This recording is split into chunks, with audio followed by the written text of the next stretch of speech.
Ganda-ganda na oh. Bali buntis na to mga idol. Yan oh. Yan oh, palabas na.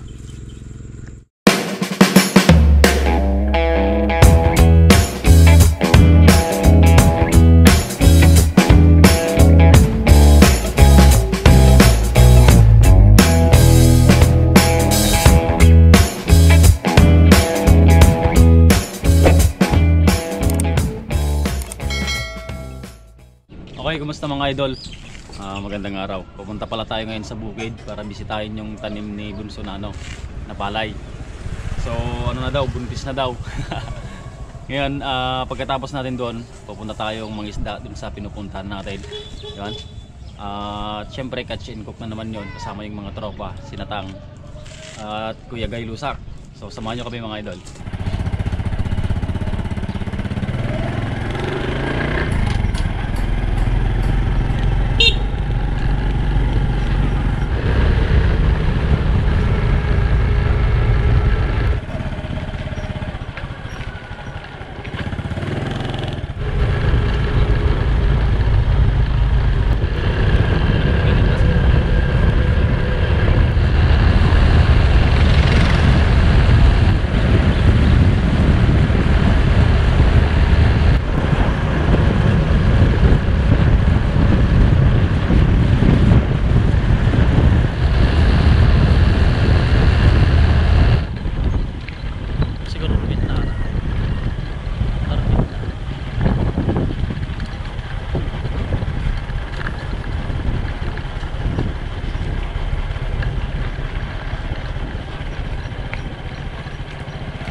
Pogi, tabang mo.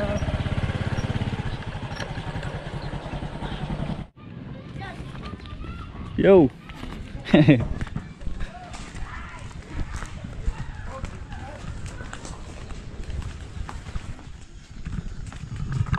Okay mga idol, nandito na tayo. So papunta na tayo ng ng palayan para bisitahin yung tanim ni Bunso nga. Bale, ito yung dinadaanan natin. Yan, medyo tuyong-tuyo na yung daanan, pero pagka tag-ulan yan mga idol, talagang pahirapan yung maglakad. Yan, kasi dinadaanan din to ng mga kalabaw. Nagkakaputik-putik talaga. Bale, dalawa yung daanan papunta sa amin, pwede dito, pwede rin dito sa kaliwa. Yan. Bale, nung bata pa tayo, lagi tayo dito, sumasama kay Tang. Hanggang sa hanggang sa kaya na nating mag-harvest ng palay, maggapas. Yan, lagi akong sumasama mga idol. So masarap dito kasi yun malilim. Yan. Luwag na ng daanan na. Dati lang yan.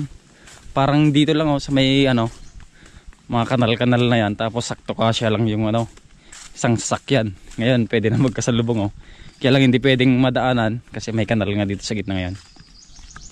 Okay. Ganda.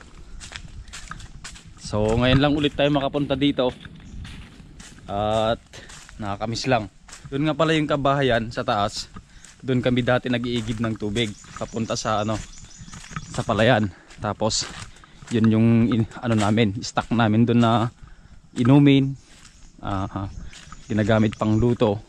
So medyo malayo-layo. Kaya pagka pumunta ka dito sa sa kabahayan, dapat 2 galon dadalhin mo para sulit yung biyahe. Kasi kung isa, sayang naman. Kung bibili ng pagkain o kaya ng mga gamit pang kusina,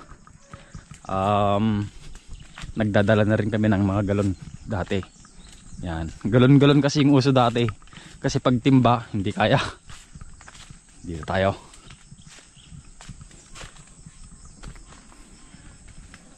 Yun, ang ganda ng mais. Yan, may mga palayan dito mga idol na nakatago. Dito naman maisan. Bale, pwede lang anihin yung iba. Nakauna kasi sila. Yan.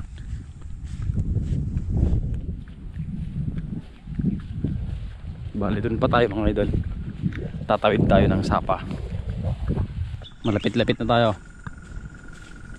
Dati rantay na da? Darantay na.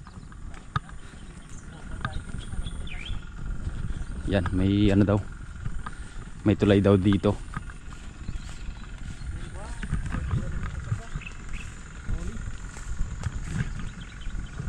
Yan mga idol, diyan na tayo. Ito yung sapa mga idol, oh, mababaw na. Wala na, konti na yung tubig. Yun o.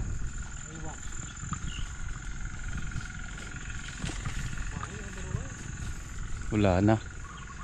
Dati nito ay mga idol, ano yan, taas ng tubig dyan. Medyo ano na kasi, matagal lang walang ulan mga idol. So kailangan na ng mga pananim na mais at palay yung ano, tubig ulan. Para, uy, halimukon, may narinig tayong makina. Bali nagpapahigop sila ng tubig. Yan. Nag-iba na rin yung ayos ng ano dito, sapa. Hindi to ganito dati.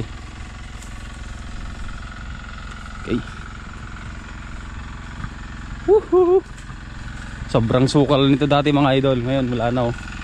Ito tubig to dati. Nalala ko pa. Naabot ng tubig dyan.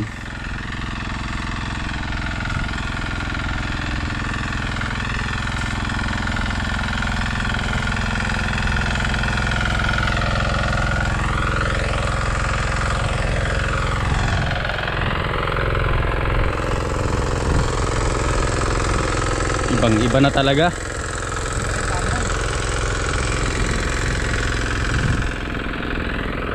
Oh, dati lalim dyan dati mga idol.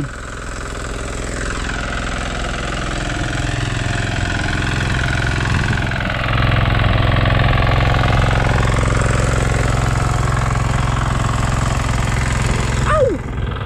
Tubig pala yun. Okay mga idol, ito na yung ano natin, palayan. Si Bunso yung nagtanim. Hanggang dun siya oh, yung sa dulo. Nagtipating ka na Brad? Atoy? Kanyang pala tayo? Hanggang di ba yung gana ito Jimmy kinwam? Okay, dito hanggang dun mga idol yung tinamnan ni Bunso. Hanggang dun sa may bundok. Yan, yung palayan na yan, diretso. Ito pala mga idol, kasama rin to pero ano, yung nagtanim si ano, si Raymar. Yan. Ewan ko kung makakasama si Raymar sa ano, kung pag-iingisda natin mamaya. So ito kasama yan. Na? Man? Ganda na oh. Nag-gipi might? Nag-might, gipi na?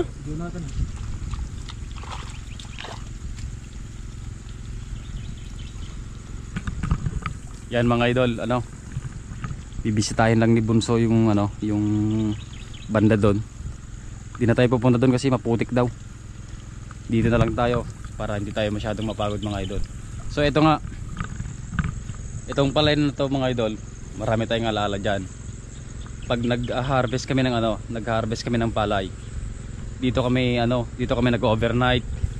Masarap dito kasi dito nga dati ano yan, maraming isda. Nagdadala na lang sitang ng lambat. Yan, minsan ano, pamingwit din. Yan, libre na yung ulam. Ito.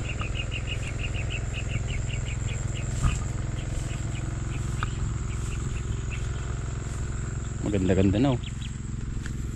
Bali buntis na to mga idol. Yan oh. Yan oh, palabas na.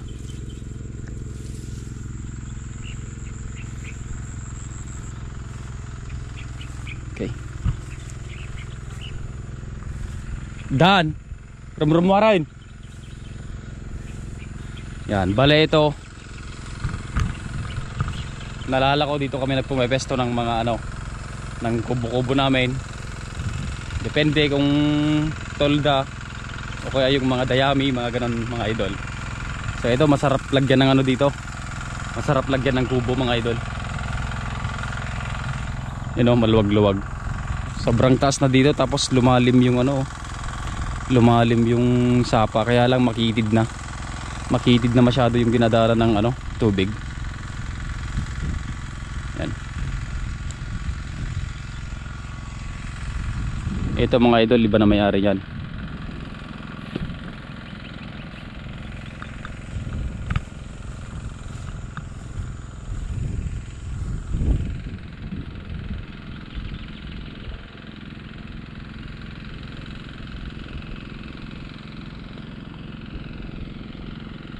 Sarap ng hangin dito, nakaka-relax.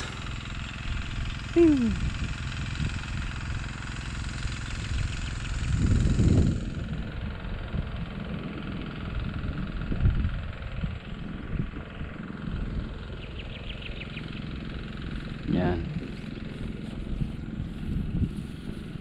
Sakto lang. Yan, sana may maani tayo mga idol. Sana umayon yung panahon para may makain na naman tayo. No? Malakas ulit tayo kumain eh. So maya maya mga idol, antayin na lang natin bumalik si Bunso. At pupunta na tayo mangisda. Bali hiwalay ko na lang yung video ng pangingisda namin mga idol. No? Yun. Nakakamiss dito sa bukid.